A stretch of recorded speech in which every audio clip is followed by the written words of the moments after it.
Thank you. The chair now recognizes the gentleman from New York, Mr. Goldman. Thank you very much, Madam Chairwoman. Mr. Sopko, did the Afghanistan war start on January 21st, 2021? No, 20 years before. Yeah, it's the longest war in our history, isn't Absolutely. that right? Yes. And certainly in your evaluation of the last 9 or 10 years, 10 years of that war, was it your understanding that one decision impacts the next decision, which impacts the next decision, and so forth? It depends on the decision, but yes. I mean, I think we highlight that there was 4 administrations made many mistakes over that 20 years. Right. Now, Mr. Storch, are you aware of a November 11th, 2020 memorandum from President Trump relating to the withdrawal of troops from Somalia and Afghanistan? I'm not sure I'm familiar with that. I'm sorry.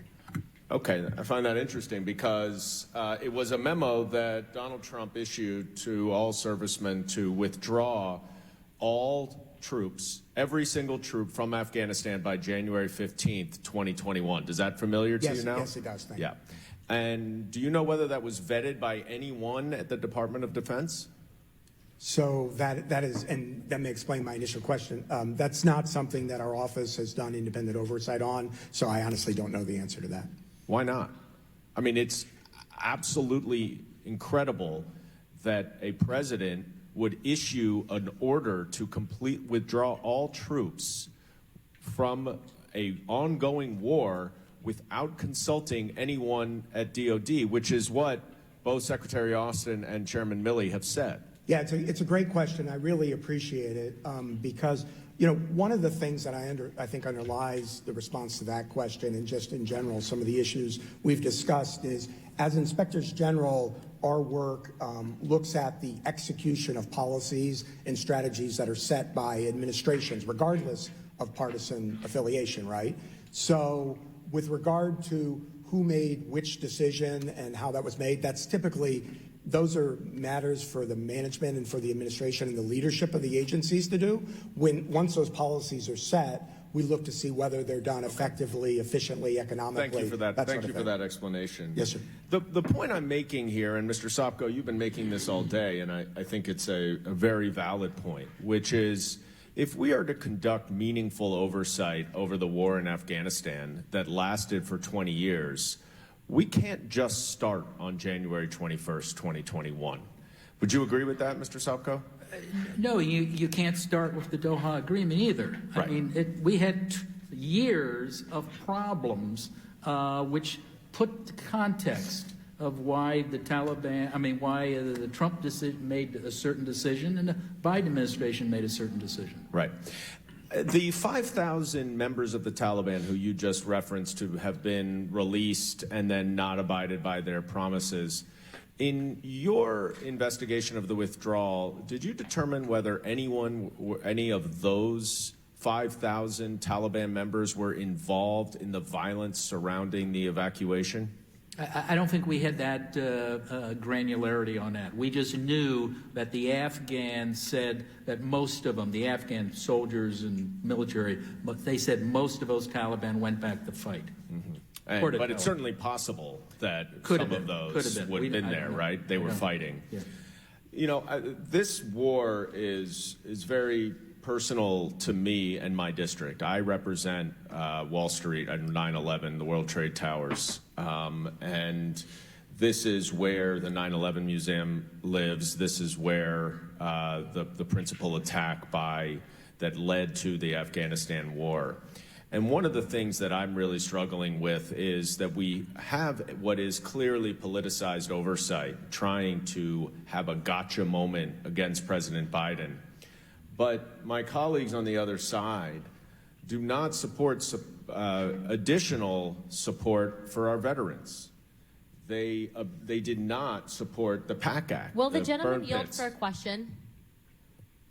I have 20 seconds. Will You're you? about I to can go. give you some of my time. See, the issue that Can I will just you yield? finish? I will not yield. Let me just finish. And if I could have a little bit more time, Mr. Chairman, you'll have plenty of time to respond, Ms. Luna.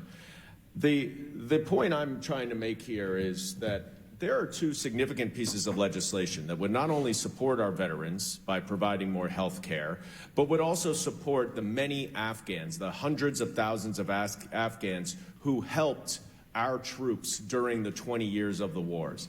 And my colleagues on the other side of the aisle do not support these bills. So we can talk all we want about the evacuation, but let's see where we're going to be when we put our votes on the line, and whether we're going to support our troops and whether we're going to support our foreign allies who helped us over a 20-year war.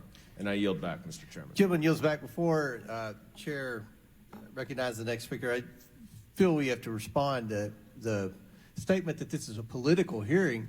Our four witnesses are inspectors general. And the main theme that I've heard thus far is that they're not getting cooperation from this Biden White House. What? Okay, Mr. Chairman, what is the basis for you opining on this right now? Correct your misstatement. It's not a misstatement. It's a assertion of me that you want to focus solely on what has happened since January 21st, 2021. And that's to score political points, because meaningful oversight would go back for 20 years. This is about fighting for the families that never got closure because they lost loved ones on failed military leadership. So stop making it about this. If you want to ask the questions, I don't bring up understand the what PAC basis Act. she has to talk. You can make Point of order. Chair recognizes the ranking member for point of order. Thank you, Mr. Chairman. I mean, I appreciate the chair's indulgence of real discussion among the members. I hope that we would be able to keep it balanced in some way. So if the gentleman could have the chance to respond to you, that would be wonderful, and then we could move on. We'll move on. Point taken. Chair recognizes Ms. McClain from Michigan for 5 minutes. Wow. I think from both sides of what we hear, this has not been a success. But at the end of the day, we have to take a look at leadership, because if you're in charge of the greatest country in the world, which is the United States, and it's your job to lead, you can't just pick up what's ever convenient to pick up when you want it to pick up. So I'm hoping we can all agree on that. Biden is our president. That's a fact. He made the choices he made when he made them. That's a fact. And we can go back and make this about Trump if we want. What I don't understand is the other side, you just can't quit Trump. I mean, man, he is living in your head rent-free. So right now, we're talking about the commander-in-chief right now, which is President Biden. Anytime he wants to relinquish that, I'm sure we could have a different discussion. But with that said, for the past 2 years, let's talk about the facts. The Biden administration has wholeheartedly defended this atrocity in Afghanistan. They've defended it. They've told Congress to ignore images of people desperately hanging and falling to their deaths from the U.S. military aircrafts that they left at the Kabul airport. We have the photos of that. The administration had claimed that the death of 13 American service members as a success. The president calls the abandoning of billions of U.S. assets a success. The president thinks abandoning our allies to be hunted down and killed by the Taliban as a success. To my colleagues on the other side of the aisle, you honestly can't call that a success. I don't know how in any frame of reference that can be delivered as a success. For anyone in this chamber to parrot the administration's lies that the debacle was of Afghanistan and the withdrawal of it was a success, I think, in my humble opinion, is delusional. So I have one question, sincerely. In good conscience, would you call the death of 13 U.S. service members, the loss of billions of U.S. assets, which, by the way, are paid for by the U.S. taxpayers, the abandonment of U.S. partners, and now the potential for another terrorist safe haven in Afghanistan, would we define that as a success? General Sopko, I'd like to hear. Congresswoman, I don't think I would ever say the death of an American soldier is a success. Thank you. What about the billions of assets that we left over there? It's wasteful, to say the least, but... I think that's the frustration with the American people is, you know, you hear the waste, the fraud, and the abuse. But Congresswoman, if I can just tell you, I mean, if you're talking about a withdrawal, no matter what time, you are going to leave a lot of equipment behind. I mean, and a lot of it is broken, and you try to destroy some of it. So a lot of his equipment wasn't under the control of the U.S. military. How much did we destroy? I don't know. I didn't look at it, but we tried to destroy it. But remember, we weren't at all of these Afghan military bases. The Afghan soldiers and police were there, and what they did with them, I think that's part of the problem. And at the end, our troops were gone. They were protecting Kabul, and, you know, we don't know where that stuff was. So. To my point. Yeah. To my point. And to the gentleman's question earlier about going back, I think we can't fix a problem and learn from history unless we can have an honest look at history. So I agree. We have to stop whitewashing this as a success. I don't think the American people expect perfection from us, but I do think that they expect progress from us. And I think we owe it to the American people to have an honest dialogue about the facts of what actually happened on the withdrawal. And again, if you're in charge, if you're the coach of a baseball team, or if you're the coach of a football team and you lose the game, I've never heard Nick Saban say, well, you know, it's not my fault, it's my offensive line's fault. No, as the leader, you actually take some ownership. I think we all could learn a little bit from that. But in conclusion, we all have eyes. We all saw what happened during the disastrous withdrawal. There is no way anyone can claim this as a success. And with that, Mr. Chairman, I yield back. Thank you. Gentlelady yields back. Chair recognizes Mr. Moskowitz for 5 minutes. Mr. Chairman, thank you. This is an important topic, and we do need to get to the answers of why the Afghanistan withdrawal did not go according to what the experts in the Pentagon and elsewhere thought. We need to know why there were intelligent gaps. We need to know how that happened. There are lessons to be learned so they're not repeated, so that other soldiers, other Americans, men and women, don't wind up in the same situation. I want to remind everyone, we had soldiers die over 20 years of the war, not just in the withdrawal. So this is just as much about them as well. And it's an important topic, and it's something I think the American people want to know and want examined. And we have to make sure that we improve our military through oversight.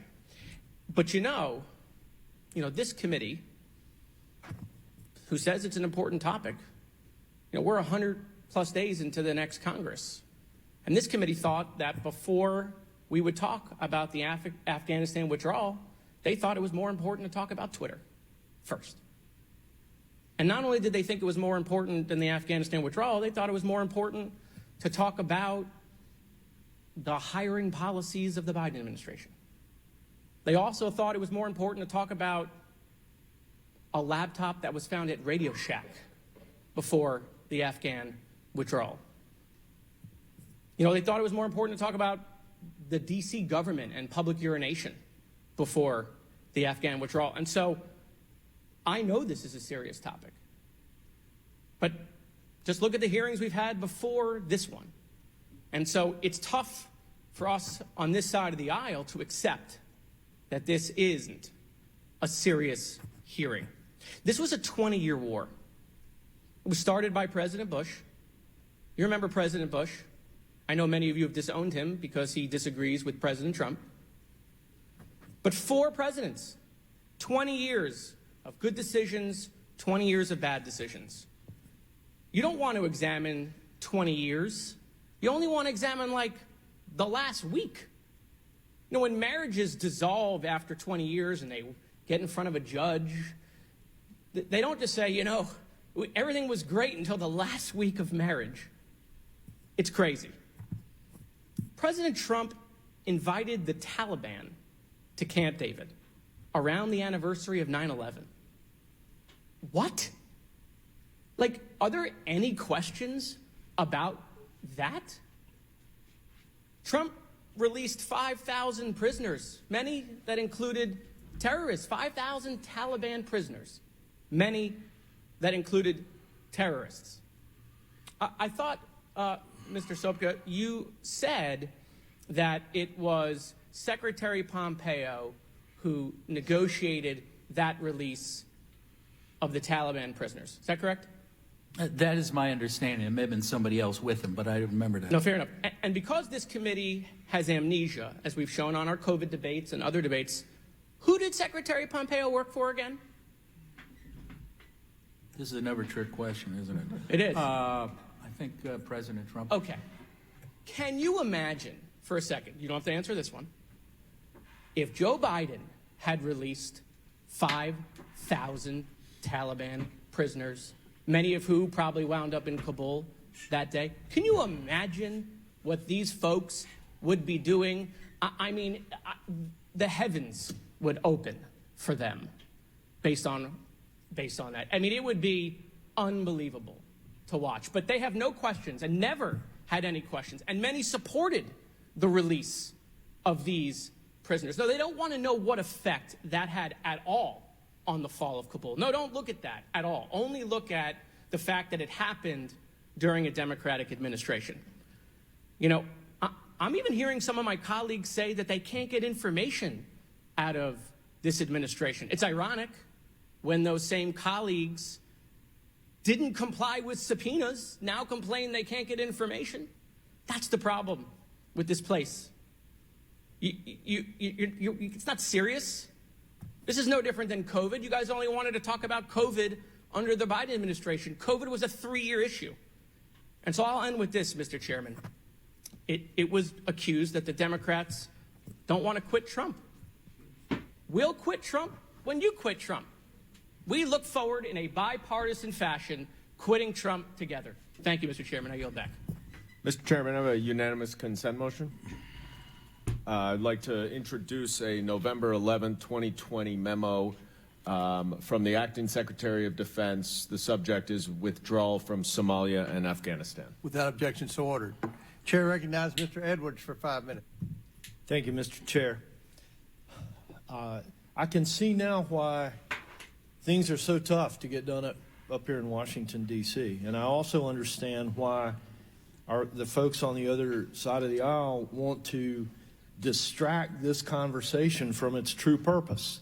As I look at this memorandum for the purpose of this meeting, I read that it is to examine the audits and evaluations conducted by inspectors general regarding factors that led to the collapse of the Afghan government and its security forces issues when it comes to evacuee resettlement and lessons learned from the evacuation from Afghanistan. And when I look at the timeline given us, produced by the Department of Defense under control of Biden, that evacuation began on April the 14th, 2021, under Biden's control. So I'd like to return the conversation back to the purpose of this hearing. And I appreciate all 4 of you being here and indulging us through the duration of this often distracted process. Mr. Sopka, you've mentioned many, many times that you've not received the cooperation that you would have expected to have received in your investigation.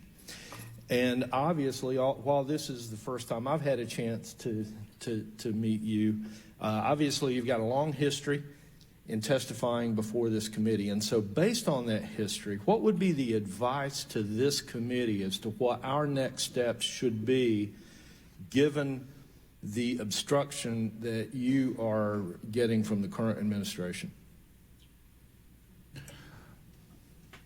Just dealing with the obstruction issue, sir, I mean, I think the question that somebody asked before is why aren't they providing us with the information, but they're providing it to the other IGs? I would seriously like to find out why they're doing that. If you're talking about just the obstruction, I'm not talking about your obstruction that you may have related to other investigations. I'm talking about my problem. I have a job to do, and I'm not able to do that job because of state and aid, and mainly state because they've issued this ridiculous legal opinion basically saying I no longer exist. Thank you. And so what would be your advice to this committee as to enable you to do your job? What can we do to enable you to do your job? Well, call in the administration and have them explain it. And, you know, look, I used to work for... Perfect. That's okay. That's all I need. Thank you. Mr. Storch, do you know, through your investigation, was there any specific consideration given to sensitive equipment that might have been left behind? We've talked about broken equipment and flat tires and all the other things that might have been left behind. A total of $7.2 billion, I heard you testify. Was there any specific consideration to sensitive equipment? Thank you for the question, Congressman. Yes, my office actually did an evaluation in August of 2021 as events were unfolding that looked at exactly that issue in terms of the accountability and controls to ensure that sensitive equipment was properly essentially wiped, that the sensitive information was taken care of, and then also that there were appropriate controls in place. And essentially we found that there were concerns that some of the sensitive information had not been taken off it before it was turned back in. Now, to be clear, this is being turned back in to the United States authorities, but on the other hand, we found that there were significant concerns regarding controls over that equipment, so that we really couldn't be sure that all of it, in fact, was turned in. And so would you consider that we had additional national security risks because sensitive equipment was left behind? I wouldn't have any basis to go there. Again, you know, you don't know what you don't know, right?